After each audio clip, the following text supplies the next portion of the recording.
Today, I'm going to be talking about the home buying process here in the Caribbean island of Jamaica. If this is a topic that is of interest to you, stay tuned. Let's hear all about it. If you'd like to see more of this type of content, please subscribe, hit the like button, and share it with someone else we know who would like this kind of content.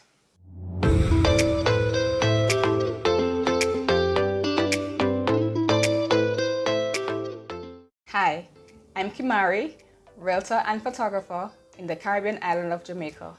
Welcome to another episode of At Home. On this program, I'll take you in and around Jamaica and we'll discuss real estate from all the angles. My motto here is that a country is like a great house and a house is like a small country. So I try to take you and explore it all. So today, I'm going to be talking about the home buying process and how to navigate the whole real estate market here in Jamaica. All right. What is real estate though? Do you know? Real estate is really the property that consists of land and the buildings on it, along with the natural resources such as crops, minerals or waters, buildings or houses. Now, real estate can be either residential or commercial. Now, the home buying process will come under the whole residential category. Another episode, I'll talk about commercial property for you. People buy real estate for different reasons. Why do you want to buy a house? I have a few categories. Persons buy a house because they want somewhere to live. So it can be for your primary residence. Or in Jamaica, we are very proud people when it comes to home ownership. So it's the pride of owning property. That's another driving force for persons buying a house. Some people buy for investment purposes. So you invest for whether it's for your retirement so that you can have additional income at that time, or for now so that you can have additional income. Some persons buy it as a business. So they're into the business of acquiring properties. And then that goes into what we call a real estate portfolio, and it adds up. So those are the reasons that I have put that people buy real estate. Tell me in the comments why you want real estate. One of the things that I always encourage persons to do is be realistic. You may want a particular property, but maybe now is not the time to get there. Maybe you need to save some more. Maybe it's not time to get that one yet. So be realistic about your goals and what you're able to accomplish at that particular moment in time and why you want to accomplish it. The first step in your home buying process is to meet with a real estate professional. Now, there are many ways to find a real estate professional. You may ask somebody for a referral. You may already have somebody that you're working with. You have different brokerages that you can contact and they can put you in touch. But ensure that whoever you choose to work with is somebody who you're comfortable working with and somebody who understands what they're doing, who knows the market. So note, I didn't say use a real estate agent. I said use a real estate professional. Yeah. All right. So part of the advantage of that is that a real estate professional knows the market, knows the industry, and should be able to give you good, solid advice on what to do and to walk you through the steps. You should be able to break down the process and make it easier. I understand that it can seem daunting for many persons. Clients talk to me all the time and they're saying, it seems like something they can't do, and because of stories they have heard, is that, they're very discouraged. And it's my job to say, hey, I'm gonna make it easier for you, and I walk them through the steps, and I hook them up with other professionals who can make the process easier for them. Now, for you to use a realtor to find a home, guess what? There's no charge. It's a free service to you, the buyer. So you really have no reason why you would not use a realtor. A lot of persons are misguided and they don't understand this. So any fees that would be incurred in the home buying process is paid by the seller. So it's a free service to you. So when you meet with your real estate professional, you will go through and discuss the type of home you're looking for, including the style, price, location. The very next thing that you need to do is to get pre-approved. This means that if you're going to be purchasing via a loan, you need to contact the financial institution and let them give you a pre-approval letter. So this letter will tell you exactly how much you qualify for in terms of loan from the financial institution, and that way you know how much you have to spend. I mean, you wouldn't go shopping without knowing how much you have to spend, right? So this is it. This is how you know your shopping money. Now your realtor can put you on to one of their reps that they use, who would be reputable and who would get you the information that you need in a quick enough time. Yes, so I said the first step was to meet with a realtor and the second step was to get pre-approved. You can interchange these. So if you are already pre-approved, great. You can go to your realtor with your pre-approval letter and you can get right into it. But if you meet a realtor first and they guide you, then put you on to get your pre-approval, then you're pretty much on the route. If it's a cash purchase, you will still need to get a letter from the financial institution, but that's not a pre-approval letter. That's really just a proof of funds to show that you have the funds available to make a purchase and you're able to close on that purchase. Nobody wants to start a transaction and not be able to complete it. As a buyer, you don't want to start a process, say you're buying a property, and then for some reason it has to be cancelled because of no fault of your own, and then you have to start from scratch. So it's the same way. Somebody who's selling doesn't want to start the process, and then because the person who's buying doesn't really have the available funds in hand, which they would know because of a letter. So if you don't have the funds, then they have to cancel and start all over again.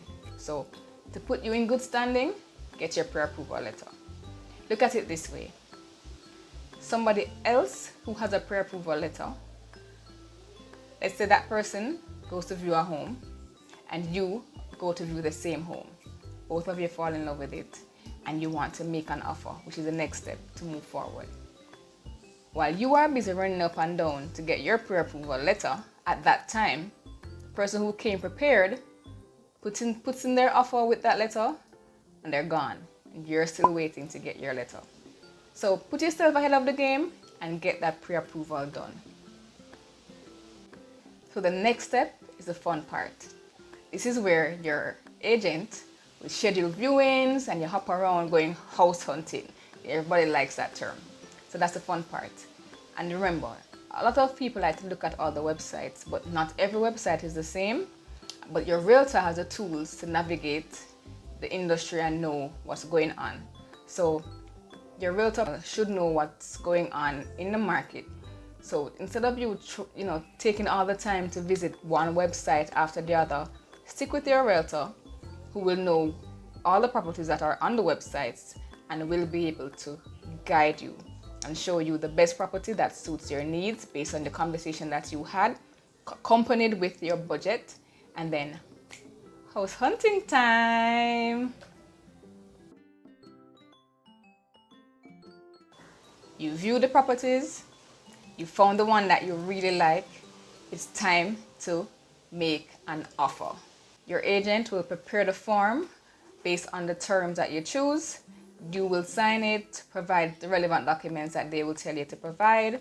The government here has stipulated certain documents that you have to provide, which is an ID. Every transaction here requires a TRN, which is a tax registration number. You also need to provide a proof of address. Now, depending on which country you're from, your realtor will guide you in terms of which documents would qualify and would be allowed to be accepted. Then we have negotiation and the contract. So let's say you make an offer which is below what the persons are asking. They have three options, which is the vendor or the seller. They can either accept your offer, they can counter offer, which means come back with another price, which is where you'd have a negotiation, or they can decline your offer. So those are the three steps. I always say, if you like a property, make a try. You never know. And if the property is yours, then it's yours. But you won't get it unless you actually try. A lot of persons I know have been discouraged because they may see a price and it's high, but then you haven't allowed your realtor to negotiate for you yet. So give it a shot. I mean, I'm not saying to go too low now, because I mean, there's low and there's like low, but give it a shot. And you may negotiate back and forth for a bit, but be patient and get through the process. Next, the house goes under contract. That's if your offer is accepted. So, sometimes you're actually going through the websites looking at stuff and you see under contract. That means that the vendor, which is the seller, and the buyer have agreed to the terms, they've signed the contract, and they're on the way to closing the sale, to transfer title, etc., so that the house can eventually enter the sold category. So once you've made your offer and it has been accepted, then we go to under contract. So the house is under contract after you sign your agreement, and this is the point where you pay your deposit. Your deposit goes to your attorney upon signing of your contract. So for each transaction, yes, you will need an attorney who will look out for your best interest and do the transaction on your behalf. And then we get into the final details. So if you will be taking a loan for the purchase of the home, you guys know it as mortgage, then there are certain documents that you have to provide to get that going. Part of which includes a valuation, a surveyor's ID for the property, and they will let you know all the documents that you need to prepare. So your realtor will hand you over to your attorney, and then there are certain terms and guidelines in the contract for you to follow, and then the bank comes into play, you apply for the loan. If it's a cash purchase, then usually that's about 30 days. You sign your contract, make your deposit, the contract will outline the terms of payment, and you follow that guideline until you get to closing. Then there's closing. This is the transfer of funds and ownership.